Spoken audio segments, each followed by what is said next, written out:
So உங்க character இந்துவா எடுத்துக்கும் போது நிறைய வாய் பேசுவாங்க, நிறைய சண்டை போடுவாங்க, கோவப்படுவாங்க அந்த மாதிரி. சோ அவங்களுக்கும் ஸ்னேகாக்கும் என்ன மாதிரியான டிஃபரன்சஸ் இருக்குன்னு சொல்வீங்க? ஆக்சுவலி நான் அப்படிதான் கொஞ்சம் நினைக்கிறேன். ஸோ இந்துக்கும் ஸ்னேகாக்கும் கொஞ்சம் சிமிலாரிட்டிஸ் இருக்கு. ஸோ இதுனா இதுதான், அதுனா அதுதான் அப்படின்னு ஃபிக்ஸ் பண்ணி மத்தவங்க என்ன சொன்னாலும் காம்ப்ரமைஸ் ஆகாம, எனக்கு ஒண்ணு புடிச்சிருச்சு, அது என்கிட்ட வரணும். நான் அதுகிட்ட போமாட்டேன். ஆனா வேற எதுவும் எனக்கு வேணாம். அந்த மாரி கேரக்டர் தான் நானும். ஸோ கொஞ்சம் அடமெண்ட் தான். ஹோப் சோ அப்படிதான் நினைக்கிறேன்.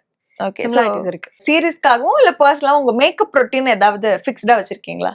ஸ்கின் கேர், மேக்கப் அந்த மாதிரி. ஸ்கின் கேர் ரீசென்ட்டா தான் நெறையா பண்ண ஆரம்பிச்சுட்டேன். ஸோ அது பிடிக்க ஆரம்பிச்சிருச்சு. டெய்லியும் நைட்டு ஃபர்ஸ்ட் எல்லாம் வந்துட்டு ஸ்கின் கேர் பண்ணது கிடையாது. கனா பண்ணும்போதெல்லாம் சுத்தமா நாலேட்ஜ் இல்ல எனக்கு.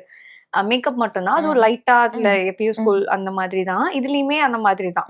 ஸோ ஸ்கின் கேர் நம்ம பண்ணலாம் அப்படின்னு சொல்லி ஸ்டார்ட்டிங்ல ஆரம்பிச்சு, ஜஸ்ட் ஒரு கிளென்சர்ல ஆரம்பிச்சது தான். நைட்டு ஸ்கின் கேர் பண்ணாம தூக்கமே வராது எனக்கு. ஸ்கின் எவ்ளோ டயர்டா வேணா வந்தாலும், அந்த மேக்கப் ரிமூவ் பண்ணிட்டு ஸ்கின் கேர் பண்ணினா மட்டும் தான் எனக்கு தூக்கம் வரும். இல்லன்னா உறுத்திக்கிட்டே இருக்கும்.